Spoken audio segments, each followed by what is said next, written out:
외신 브리핑 시간입니다.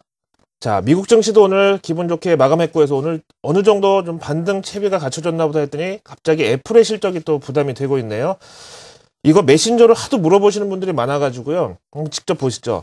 애플이 미국 시장 마감 후에 실적을 발표했습니다. 실적은 당초 전문가들 예상치를 약간 상회하는 실적 호조로 나타냈는데요. 그런데 발표 후 주가는 보시다시피 마이너스 6.5%대의 급락을 기록하고 있습니다. 이 원인에 대해서 보시죠.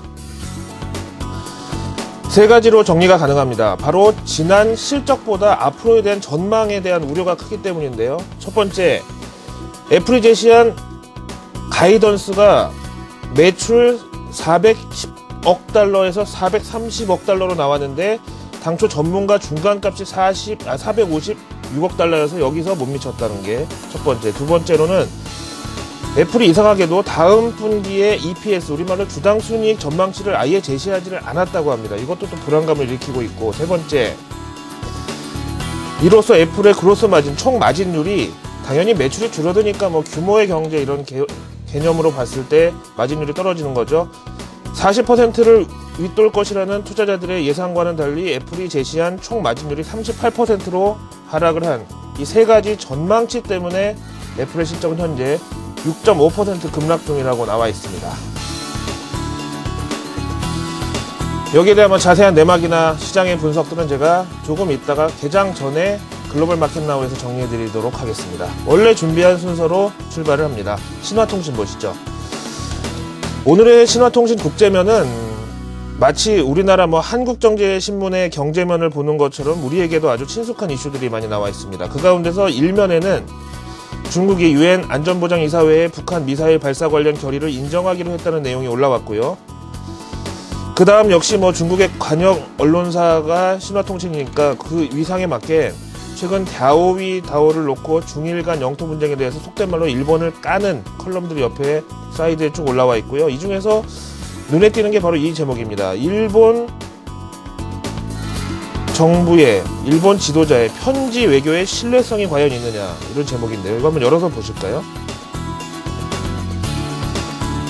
여기서 얘기하는 편지 외교가 뭐냐 하면은요, 이번에 재집권에 성공한 일본의 아베 총리가 예전 박근혜 대통령 당선인이 면도칼 테러 당했을 때 위로 편지를 보냈고 선물도 같이 보냈고 그 후로 서로 펜팔을 하면서 친분을 다져왔다는 사실을 최근 일본 측에서 막 공개하면서 박근혜 대통령 당선인과의 이 특별한 친분을 강조하고 나섰는데, 여기에 대해서 중국 측은 내심 좀 불편한지 아니면 경계를 하는지 약간 그런 스탠스로 얘기를 하고 있는 거죠. 그래서 이런 편지 외교의 신뢰성이 의문이 간다. 편지 쓰는 게 뭐가 어렵느냐, 약간 이런 입장인가요?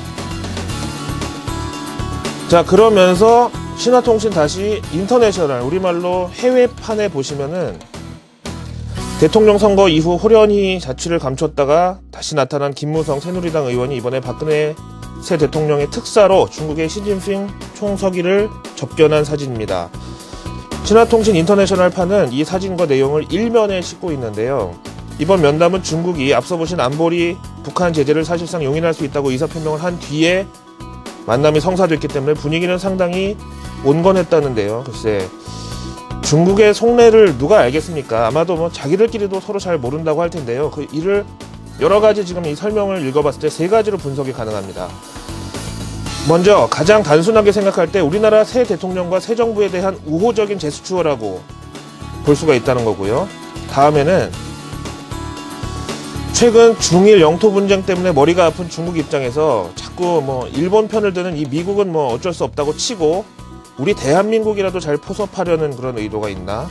아니면 이것도 저것도 다 아닐 경우에 북한과 사전에 어떤 교감이 있어서 다시금 미사일이나 아니면 핵 포기를 조건으로 북한이 원조든 돈이든 국제 사회로부터 어떤 딜을 지금 시도하는데 중국이 나서서 분위기를 이렇게 조성해주고 있는 건지, 분명히 이 셋 중에 하나일 텐데 저는 잘 모르겠네요. 세 개 다 정답일 가능성도 일단 배제할 수는 없다고 보겠습니다.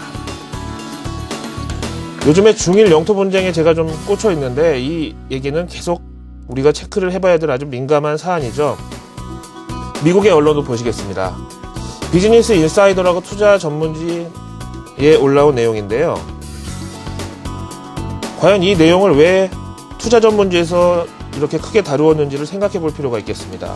지난해 11월 미 공군이 새로 개발된 이 사진에 보시는 B2 스텔스기 실험 비행 차원에서 월드 스피릿 투어라는 훈련을 개최한다고 발표한 이후 이번에 중국 동해상 2,900km 부근까지 이 스텔스기가 비행 훈련을 할 예정이라는 소식입니다. 이번 B2 스텔스기는 내용을 보니까 시리아, 이란, 그리고 코리아라는 이름을 명시를 했어요. 북한까지도 근거리 폭격이 가능한 기종이라는 설명인데요. 지금 시기적으로 좀 찝찝한 내용이 아닐 수가 없겠고요.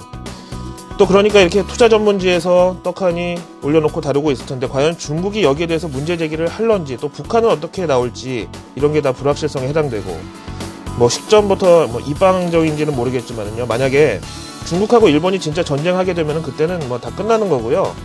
다만 이렇게 마찰이 있을 때마다 우리는 또 경제적 관점에서 접근을 해야 되는데, 지난 중일 영토 분쟁 때 보니까 엔화 가치가 오히려 상승을 하더라고요. 일본의 안보가 위태로워질 수 있는데 일본 화폐인 엔화가 강세로 간다. 쉽게 이해하기는 좀 힘들지만 아무튼 이런 갈등이 현재 일본 정부가 시도하고 있는 엔고 저지를 다시 저지할 수 있는 그런 이슈로는 해석이 가능하다고 보겠습니다. 하지만 대승적으로는 국내 증시 외국인 투심에 좋을 것은 없다는 점이 분명하겠죠. 여러가지 복잡한 이슈들이 많네요. 다음 워싱턴으로 날아가 보겠습니다. 지난 연말 재정절벽 문제를 한참 시끄러웠을 때 실시간 워싱턴 의회 내부 소식과 분석 기사로 혜성처럼 떠오른 언론이 바로 폴리티코였는데요. 함께 보시죠. 미 하원은 우리 시간으로 오늘 새벽 5월 18일까지 약 3개월간 미 부채 한도를 연장하는 법안을 찬성 285표, 반대 144표로 통과시켰습니다. 근데 뭐 이를 두고 치료제가 아닌 진통제 성격의 임시 방편으로 표현하고 있는데요. 이번 이 법안은 상원에서도 통과시킨다는 의지가 이미 확인됐었고, 오바마 대통령도 법안이 올라오면 바로 사인하겠다라고 백악관 대변인 제이 카니가 하원 통과 직후에 브리핑을 했다고 나와 있습니다. 이번 임시 부채 상한 연장의 골자는 No budget, no pay, 우리말로 예산이 확보 안 되면 월급도 안 준다, 이런 문구로 대변되는데요.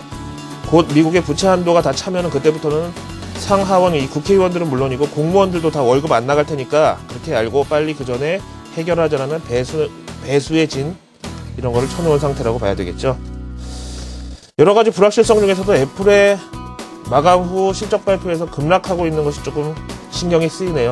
다시 좀 체크해보고 있다가 다시 돌아오겠습니다. 고맙습니다.